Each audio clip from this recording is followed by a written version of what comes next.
टासिदिले समुदिले शुभरात्रि खेनाम देपुइम्बे ल आज फेरि नयाँ भिडियो एउटा बनाउन जाँदैछु है अब सुरु गरौँ आजको भिडियो चाहिँ मैले यसको शीर्षक चाहिँ के लेखेको छु भन्दै द भनेर लेखेको छु शीर्षकमा चाहिँ द भनेर त्यसको अर्थ नेपालीमा चाहिँ चाहन्छु भन्ने शब्द एउटा आउँछ नि त्यो चाहिँ त्यसले बुझ्दा हुन्छ चाहन्छु म यो खान चाहन्छु म यो गर्न चाहन्छु भन्दो रहेछ त्यसको अर्थमा हुन्छ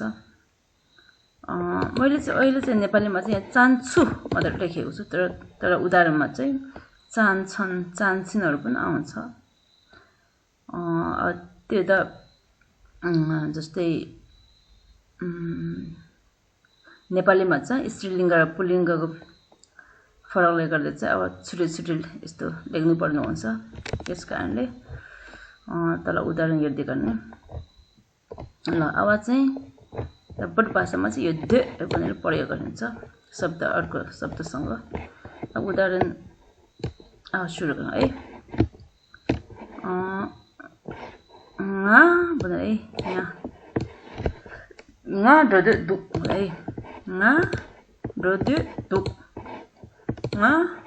ढोदे दु म जान्न चाहन्छु है म जान चाहन्छु भनेको ढो भने जानु अनि ढोदे भनेको ढोदे दुख भनेको यो शब्द जोड्दाखेरि चाहिँ जान चाहन्छु भनेर बुझ्नुपर्छ ढो भनेको जानु ढोदे दुख भनेको जान चाहन्छु भनेर यति बुझ्नुपर्छ त्यो ड भन्ने शब्दलाई चाहिँ अर्को यो दुसँग जोड्दाखेरि चाहन्छु भनेर बुझ्नुपर्छ फेरि यो ढोदे भने यति यो दुख चाहिँ नलेखे पनि हुन्छ ढोदे भन्दा पनि हुन्छ तर शब्द त्यसमा चाहिँ शब्द अपूर्ण जस्तो हुन्छ शब्द पूर्ण लेखे पनि दुख चाहिँ जोड्नुपर्छ त्यसपछि साध्य दुख है सा भनेको खानु हो खास गरी तर साध्य दुख भन्दाखेरि म खान चाहन्छु साध्य दुख खान चाहन्छु भनेदेखि साध्य दुख भनेर यो सा चाहिँ यो भने क्रिया त्योसँग दुख चाहिँ जोड्नुपर्छ त्यसपछि निन्द्य दुख निन भनेको सुन्नु हो यसमा चाहिँ सुन्न चाहन्छु भन्दाखेरि चाहिँ म सुन्न चाहन्छु है त्यति बेला नुजो होइन सुन्न हुन्छ नि म सुन्न चाहन्छु त्यसपछि लेका छेदु है लेका भनेको काम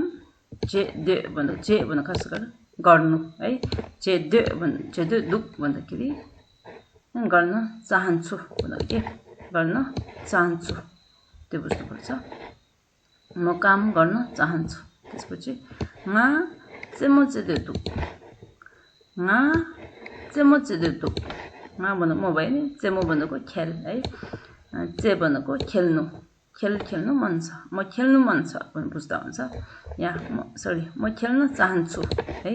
म खेल्न चाहन्छु भन्दाखेरि चाहिँ चेमो चेदु दुख भन्ने प्रयोग गर्दा हुन्छ तर चाहिँ नेपालीमा चाहिँ खेल्न चाहन्छु भनेर लेखेको छु तर यो चेमो चाहिँ टिप्पणीमा चेमो नजोड्दा पनि हुन्छ चेदु दुख भनेर राख्दा पनि हुन्छ म खेल्न चाहन्छु भने यति पनि हुन्छ तर मैले चाहिँ अलि पूर्ण रूपमा चेमो भनेको खेल है चे भनेको खेल्नु है चेमो चेदु दुख म खेल्नु चाहन्छु भने जस्तो हो कि तर यसमा चाहिँ मैले म खेल्न चाहन्छु यति मात्र लेखेको छु यो माथि फेरि पढ्छु है चेमो चेदु दुख त्यसपछि नाङ्ला ढोदे दुख है नाङ भनेको यसमा यति बेला चाहिँ नाङ भनेको गढलाई बुझ्नुपर्छ नाङ्ला भनेको गढमा है जान चाहन्छु तर नेपालीमा चाहिँ यो मा चाहिँ नथप्दा हुन्छ टिबेटीमा चाहिँ लेख्नुपर्छ नाङ्ला ढोदे दुख म गढ जान चाहन्छु नाङ्ला ढोदे दुख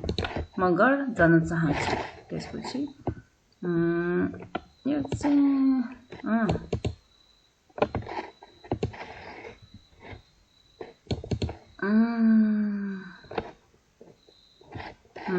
nganul सक्दैदु है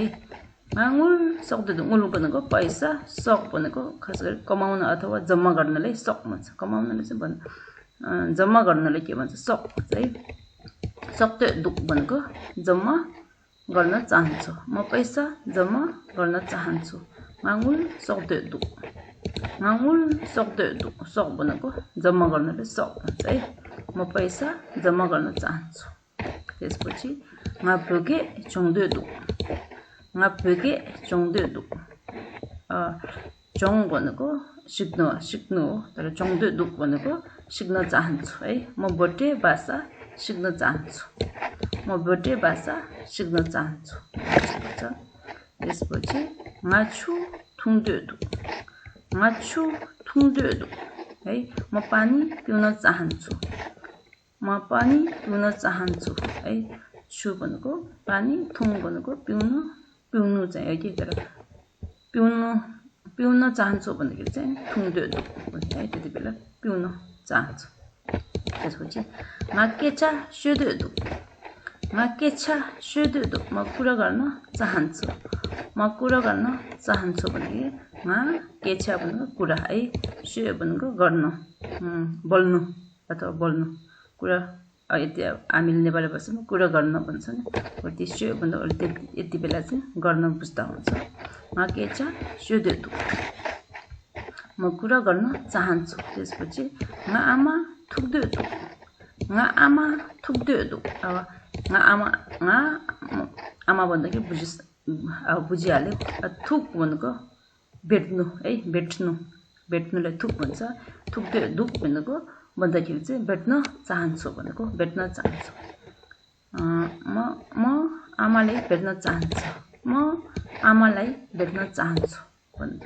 त्यसपछि म पागलेप सादेदु पागलेप भनेको रोटी है सादेदु भनेको खान चाहिन्छ है चाहिन्छन् म पागलेप सादेदु उनी रोटी खान चाहिन्छन् है उनी रोटी खान चाहिन्छन्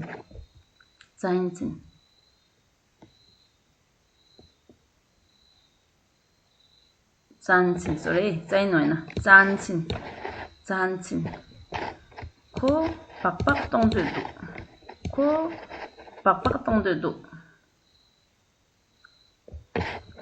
pakpak भन्दा यति बेला चाहिँ मोटरसाइकल बुझ्नुपर्छ मोटरसाइकल pakpak बोट भाषामा चाहिँ मोटरसाइकलले pakpak भनिन्छ मोटरसाइकल चलाउनलाई के भन्छ तोङ भन्छ है तोङ को pakpak tongdedu चलाउन चाहन्छ उ मोटरसाइकल चलाउन चाहन्छ है म loknyen dadedu loknyen भनेको फिल्म अथवा मुभीहरुले loknyen भन्छ भिडियोहरुले loknyen भन्छ दा भनेको हेर्नु है दादेदु भन्दाखेरि हेर्न चाहन्छन् है चाहन्छन् उनी फिल्म हेर्न चाहन्छन् म loknyen dadedu khongkhepa chakdedu है उहाँ विद्वान बन्न चाहनुहुन्छ है उहाँ खोङ भनेको चाहिँ उहाँ भयो नि त्यसकारणले उहाँ विद्वान बन्न चाहनुहुन्छ खेपा भनेको विद्वान भनेको है विद्वान छाक भनेको बन्न है छाक्देदु भन्दाखेरि शब्द जोड्दाखेरि चाहिँ बन्न चाहनुहुन्छ है छाक्देदु भनेको बन्न चाहनुहुन्छ यस्तो बुझ्नुपर्छ मैले माथितिर भने नि मैले माथि चाहिँ मैले चाहन्छु मात्र लेखेको छु तर उदाहरणमा चाहिँ यहाँ जस्तै यहाँ उनी यो माथिसम्म चाहिँ यहाँसम्म चाहिँ यहाँसम्म चाहिँ म मात्र आयो नि म कुरा गर्न चाहन्छु म पानी पिउन चाहन्छु म बर्थडे भाषा बोल्न यस्तो मात्र आयो नि आफ्नो बारेमा मात्र उदाहरण राखेको छ त्यसपछि अब यसपछि के आइछ भन्दाखेरि यहाँ म पागलप सादेदु अब सेकेन्ड पर्सन है सेकेन्ड पर्सन द्वितीय अद्वितीय भन्छ नेपाली भाषामा द्वितीय पुरुष अनि तृतीय पुरुष है थर्ड पर्सनहरुको बारेमा बताउँदाखेरि पनि यो दे चाहिँ प्रयोग हुन्छ जस्तै म पागलले साध्य दुख भनेको उनी रोटी खान चाहन्छन् है सरी चाहन्छन् भनेको उनी रोटी द्वितीय पुरुषको बारेमा बताउँदाखेरि अब सेकेन्ड पर्सन भन्छ नि उनीहरु बारेमा उनीहरुको इच्छा बताउँदा एकजनाले बताउँदाखेरि पनि यो प्रयोग हुन्छ साध्य दुख उनी रोटी खान चाहन्छ जस्तै अनि ऊ मोटरसाइकल चलाउन चाहन्छन् खुब पापा तन्ते दु भनेको ऊ भनेको खो भाइ पनि है म भनेको उनी अनि उनी फिल्म हेर्न चाहन्छ म लगिन दाते दु अनि यहाँ जस्तै उनी होस् या ऊ होस् केटा होस् केटी होस् त्यसले आदर गर्दाखेरि चाहिँ खङ भनिन्छ बोट भाषामा खङ जस्तै हामीले नेपालीमा भाषामा चाहिँ ऊ होस् या उनी होस् आदर गर्दाखेरि चाहिँ निम्न आदर गर्दाखेरि चाहिँ तपाई भन्छन् है तपाई सरी तपाई उच्च आदर खेरि उहाँ भन्छन् हो त्यतिखेर चाहिँ यो खङ भन्ने प्रयोग हुन्छ यो खङ र उहाँ यो हो नि उच्च आदर हो नि खङ भनिन्छ है तपाई चाहिँ हैन है सरी खङ भन्दाखेरि चाहिँ उहाँ भयो नि यो के रे उहाँ भएको उच्च आदर भयो नि खङ खङ खेपा छाप्दु दु खङ भनेको फेरि